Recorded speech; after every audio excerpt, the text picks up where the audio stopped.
Olá, estamos aqui com o Dr. Eric Barioni, ele é biomédico e coordenador do curso de Biomedicina da Uniso e irá esclarecer à população, a todos os nossos ouvintes e seguidores, sobre o coronavírus. Muito obrigada, Dr. Eric, por esse espaço e por essa oportunidade de nos conceder a entrevista.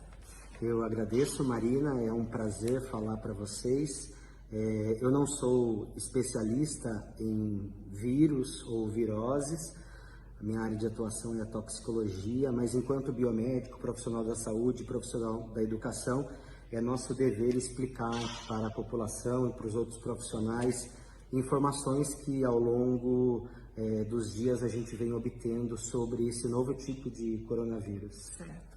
Então, vamos lá, vamos acabar com essa história, com esse mito, tem muita fake news sendo veiculada.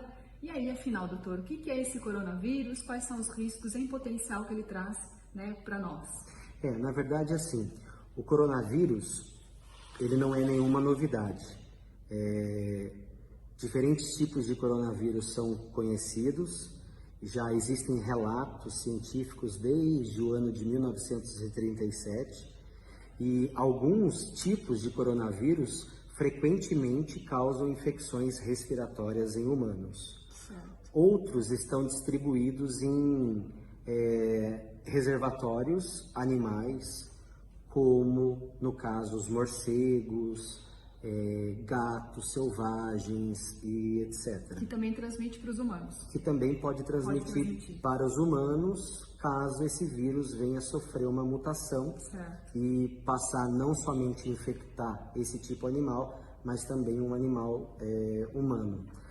Então veja, o que nós temos hoje é mais um novo tipo de coronavírus. Então, as pesquisas mostram que o provável reservatório desse coronavírus é o morcego. Tá. E esse vírus, causador de viroses em morcego, o morcego como reservatório desse vírus, propiciou o ambiente para que esse vírus sofresse uma mutação. E o contato humano com esse vírus propiciou a infecção dos indivíduos que tinham contato por esse tipo de vírus que estava lá no morcego. Então, um vírus mutado. Tá. E que hoje tem transmitido essas infecções, transmitido a infecção para os humanos, e não só morcego humano, mas a transmissão entre humanos dessa doença. A transmissão hoje ocorre como se fosse uma gripe. Exato. Da mesma forma que se propaga. De pessoa para pessoa, uma vez que a pessoa tosse, espirra, limpa a boca ou protege a boca com as mãos e toca outras pessoas, estruturas como mesas, ali fica os resíduos e o vírus pode estar localizado ali, e a outra pessoa tendo contato com essas partículas pode se infectar. Certo. E o vírus, doutor, ele permanece nesses ambientes que você elencou agora por quanto tempo? Se você fizer uma busca na literatura científica sobre o coronavírus, esse novo tipo de coronavírus, digitando Covid-19, a gente já vai encontrar, até mesmo como a gente acabou de verificar, mais de 428 publicações. E eu fui buscar na literatura se existia alguma coisa relacionada a isso, visto que muitas pessoas fazem compra de objetos que vêm da China e pode ficar com medo ao receber esses produtos, essas compras. Então, a literatura ainda não tem dados específicos para o Covid-19. No entanto, tem dados para outros coronavírus. E para esses outros coronavírus, a literatura traz que esse vírus pode ficar viável em superfícies inanimadas até 9 dias. Mas a desinfecção é possível através da aplicação de álcool de 62% a 70% durante 1 minuto nessas superfícies. Então, é importante que a população saiba que quando a gente vai fazer a desinfecção de uma determinada superfície, do chão, não é simplesmente o ato de aplicar e logo retirar que vai desinfectar o ambiente. A gente precisa dar o tempo adequado para que a substância tenha ação. E isso também na desinfecção de mãos. É importante falar isso porque eu já vi algumas pessoas fazer o uso do álcool em gel e na sequência secar a mão. Então não resolve nada. Não resolve nada. Você tem que passa o álcool em gel e deixa secar naturalmente. Naturalmente. Então, para asepsia das mãos, você, se tiver a oportunidade, faz uma limpeza mecânica com água e sabão, lava bem as mãos, e na sequência, após secá-las, não tocando a torneira, tentando não tocar a maçaneta da porta, principalmente de banheiros públicos. De banheiros públicos, de locais públicos, você faz a asepsia das mãos com álcool gel, 70%. Por que gel 70%?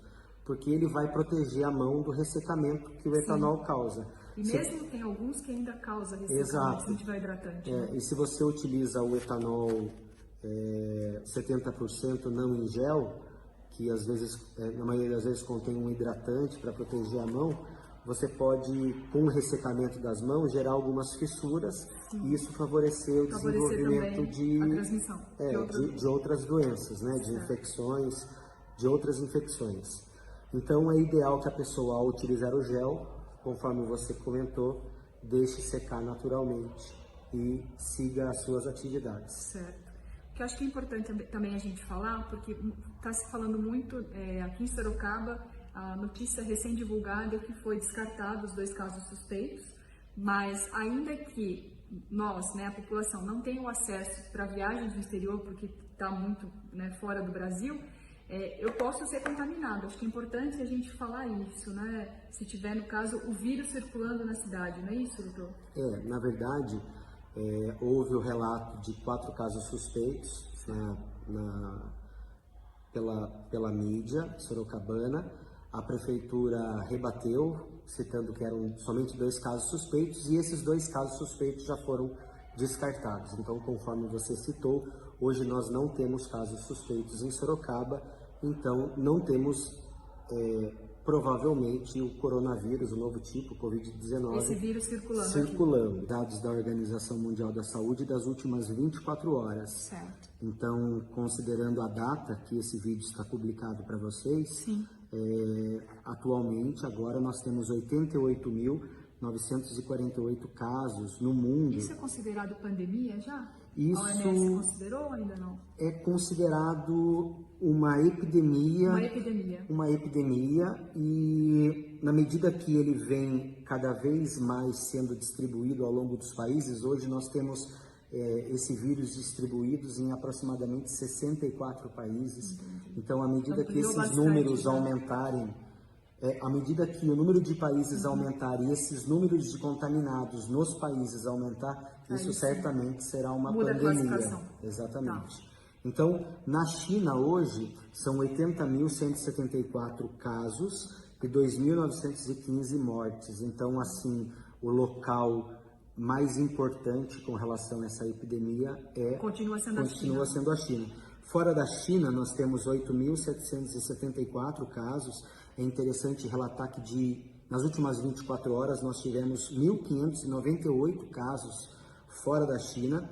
Conforme eu comentei com vocês, são 64 países já que possuem relato de casos desse novo tipo de coronavírus, enquanto alguns países têm um número maior, sim, outros têm um número bem menor. Então, outros têm 1 caso confirmado, enquanto alguns países têm mais de 1.000 casos confirmados. Certo. E fora da China, até o momento, 128 mortes. Conforme a gente citou no Brasil, então, 2 casos confirmados. Sem óbito, né? Sem óbito. E esses 2 casos são em São Paulo? Esses 2 casos, se eu não me engano, salvo engano, estão em São Paulo, mas não tenho certeza para te afirmar. E existe uma expectativa de vacina a longo prazo? Na verdade, essa vacina, ela tem sido, os cientistas têm desenvolvido várias formas para que essa vacina seja o mais rápido possível implementada. Ainda para isso tem os testes que essa vacina terá que passar. O fato é que nos próximos 18 meses a possibilidade de uma vacina não é um tempo curto, é um tempo... Para esse inverno mesmo Para nós aqui, enquanto população, é um tempo relativamente longo. Sim. 18 meses para a produção de uma vacina é um tempo muito curto, porque levaria mais tempo. Inclusive, existem especialistas que acreditam que em 18 meses é curto demais o tempo para a produção de uma vacina. Sim. Mas veja, para nós, enquanto população, 18 meses vai demorar muito. Sim. Mas para a produção de uma vacina, 18 meses é nada, é um tempo muito curto, é um tempo recorde. Entendi. Então, por isso que existem especialistas que já acreditam, estão trabalhando nisso, indústrias, centros de pesquisa que estão trabalhando nisso, mas especialistas que acreditam que no tempo em que foi proposto esse desenvolvimento, tempo em que foi proposto, não será possível. Certo. Então, existem especialistas que discutem se esse tempo será adequado para essa vacina. Certamente, no nosso inverno, nós ainda não teremos essa vacina. E a possibilidade desse vírus continuar circulando e aumentar o número de casos aqui no Brasil.